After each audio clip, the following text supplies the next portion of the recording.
Di sini nggak neko-neko. Selama kalian ada willingness ataupun kemauan untuk kerja, kalian bisa kerja gitu.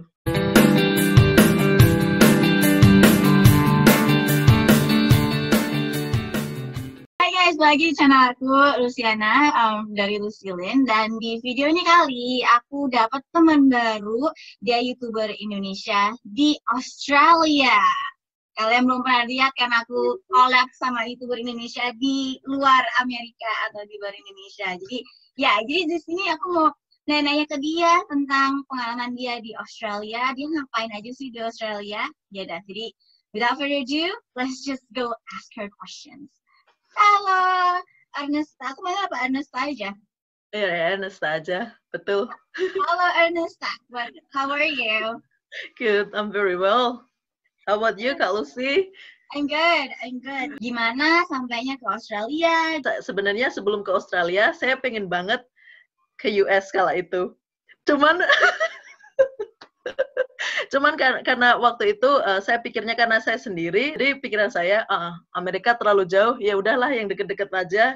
Jadi pilihannya jatuh ke Australia. Saya pertama kali datang ke Australia tahun 2015. Kala itu saya ke sini memakai working holiday visa. Jadi ini sejenis program di mana Australia dan Indonesia bekerja sama. Negara Australia memberikan visa, working holiday visa terhadap warga negara Indonesia bila mereka memenuhi persyaratan yang mereka tentukan. Salah satunya adalah kalau kita kuliah, setidaknya kita harus sudah ada di semester 2 ataupun kita lulusan D3, itu minimal. Untuk usia, kita diwajibkan, kalau nggak salah 18, batas usianya 30 tahun kalau nggak salah.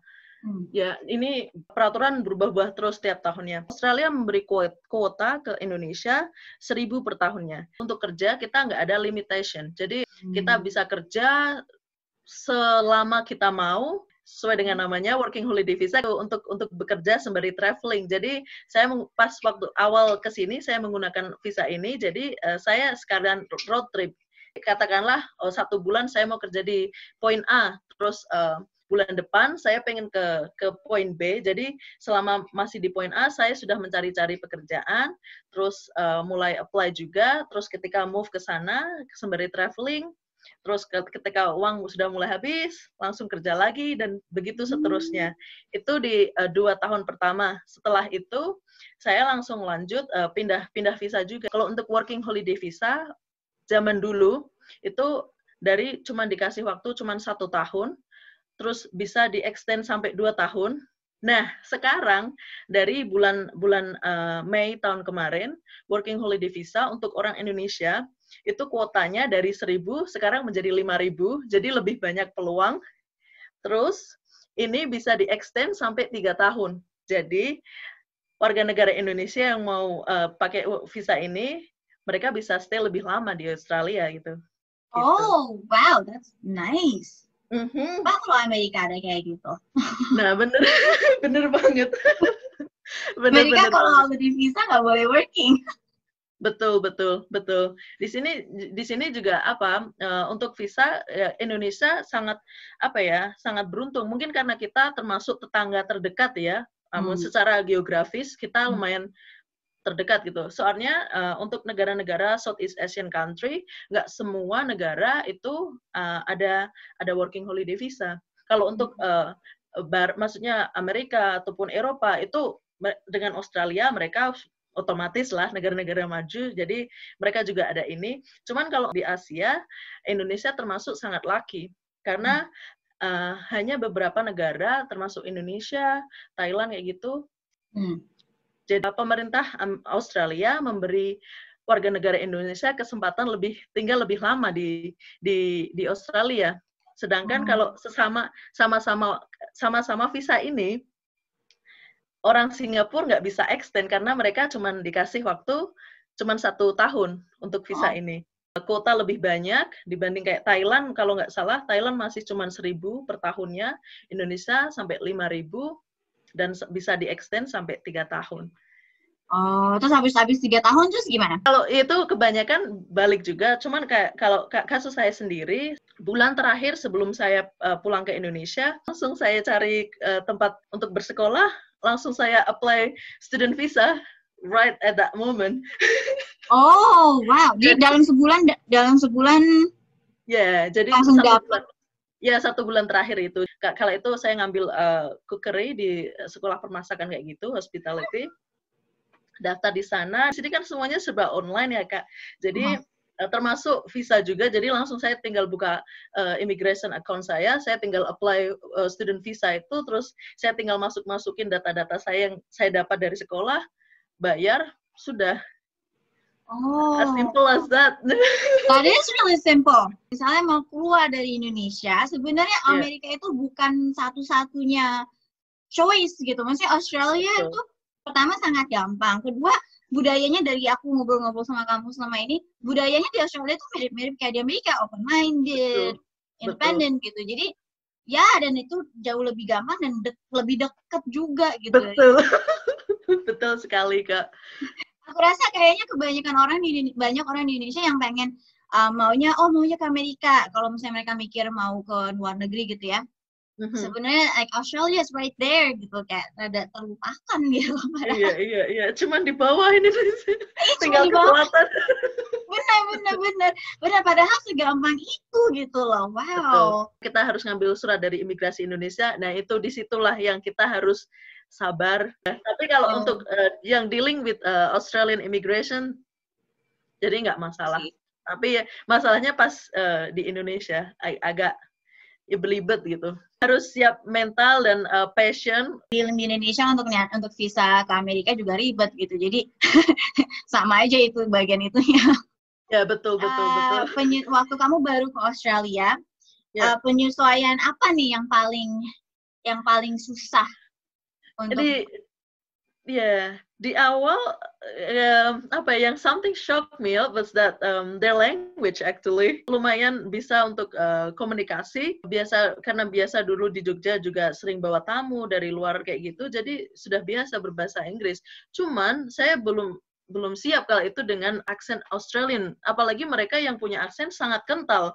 Ini kisah nyata, waktu itu saya di Cairns, itu bagian atas, cuman di bawah Indonesia, pokoknya paling ujung, Australia paling ujung. Ketika waktu itu saya liburan di sana, saya check-in suatu kayak penginapan kayak gitu. Nah, ada dua backpackers Amerika. Kita sama-sama di lobby. Nah, si resepsionisnya ini bener-bener kental banget Australian accent gitu. Jadi ini yang American aja, by the end of the conversation, we just like look at each other like, excuse me, what did you say? It's like, kita bisik-bisik, tadi, permisi, tadi ngomong apa ya, gitu. Dan believe it or not, 2 orang Amerika ini tadi, yang lahir besar di Amerika, ngomong pakai bahasa Inggris tiap hari, mereka juga ngeliatin saya, like, hey, what do you expect? I mean, like, kalau kalian aja nggak ngerti, apalagi saya. Soalnya Australia juga kan bahasa Inggrisnya, pertama accent-nya, udah gitu kata-katanya juga kan beberapa beda daripada kata-kata Inggris Amerika kan? Betul. Awal banget ke sini, terus yang menyesuaikan yang saya agak lumayan kaget, bukan kaget, sudah saya antisipasi di awal, memang biaya hidup ya di sini sangat tinggi gitu. Jadi kalau itu, maksudnya ya itu yang harus saya adjust gitu.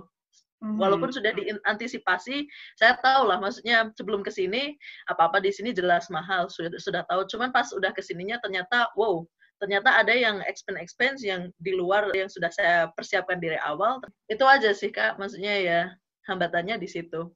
Oke. Jadi bahasa sama biaya kehidupan lah ya, cost living cost gitu. Oke, terus apa yang kamu udah di Australia udah berapa tahun? 5 tahun ya? 5 tahun, betul. Apa yang kamu suka dan apa yang kamu nggak suka tentang tinggal di Australia? Dari yang suka dulu ya, Kak ya, yang positif dulu. Jadi kalau di sini enaknya itu segala macam teratur ya. Pemerintah ngasih peraturan, tapi masyarakatnya juga nurut gitu. Kayaknya di sini juga lebih tertata rapi, bersih. nggak ada polusi segala macam. Di sini di area-area tertentu setelah radius jarak tertentu harus ada taman-taman kota seperti itu. Jadi keluar rumah bisa bernafas lega. Sedangkan di Indonesia, oh my gosh, saya sampai sekarang terus terang agak sensitif dengan yang namanya asap rokok ataupun asap bakaran kayak gitu ya. Jadi di sini you can literally feel the difference. I mean like bisa. Kamu berasa nggak sih kalau misalnya nih kamu dari Australia pulang mudik ke Indonesia gitu, pas turun dari pesawat itu langsung kayak like apa ya, kayak ada plastik atau something gitu yang that's exactly what I feel. Jadi emang itu yang saya rasakan ketika ya, jadi kebalikannya pas datang ke sini, that wrapping bubble yang ada maksudnya udah nge-wrap kayak gitu, kayaknya dibuka jadi langsung bisa bernafas lega. Sedangkan tiap pulang itu baru keluar dari pesawat langsung kayak nyesek gitu. Padahal saya nggak ada asma, nggak ada apa-apa, maksudnya nggak ada gangguan kesehatan apapun. Itu salah satu yang saya sangat suka di sini. Terus yang kedua adalah warganya sangat disiplin. Disiplin, apalagi di masalah pekerjaan juga ya. Jadi mereka sangat on time, nggak hanya di tempat kerja, tapi dimanapun kehidupan sehari-hari. Janjian jam 7, kita sudah on spot 15-30 menit sebelum. Nah, itu yang saya sangat suka gitu dari di sini. Nah, hal lain yang sangat saya suka di sini adalah masyarakat sini memanusiakan manusia lain gitu. Sangat respect terhadap orang lain gitu. Baik itu di jalan ataupun di tempat kerja. Di sini saya pernah bekerja sebagai waiters di sini pun, kita bisa makan langsung dengan manajer. Pas break kayak gitu, kita makan di satu tempat yang sama tanpa membedakan jabatan, seperti itu. Kita makan bareng-bareng, bercanda bareng-bareng, seperti itu. Jadi itu yang saya rasakan gitu. Dan itu yang membuat saya sangat suka dengan Australia gitu. Yang paling saya suka di Australia, jadi dari tempatnya yang bersih, rapi, orangnya disiplin, dan memanusiakan manusia lain. Gini, satu poin lagi yang saya sangat suka di Australia adalah di sini karena Australia kan satu benua untuk satu negara sendiri, jadi luas banget dan masyarakatnya, penduduknya cuma 25 jutaan. Sedangkan di Indonesia kita ada sampai 250 jutaan ke atas kalau nggak salah Indonesia. Nah, jadi di sini yang saya suka adalah lapangan pekerjaan. Jarang saya khawatir untuk tidak mendapatkan pekerjaan karena saya tahu di sini banyak sekali farmer ataupun tempat-tempat yang membutuhkan tenaga kerja, akan tetapi kurang tenaga kerja. Makanya saya tidak ada kekhawatiran ketika saya melakukan road trip.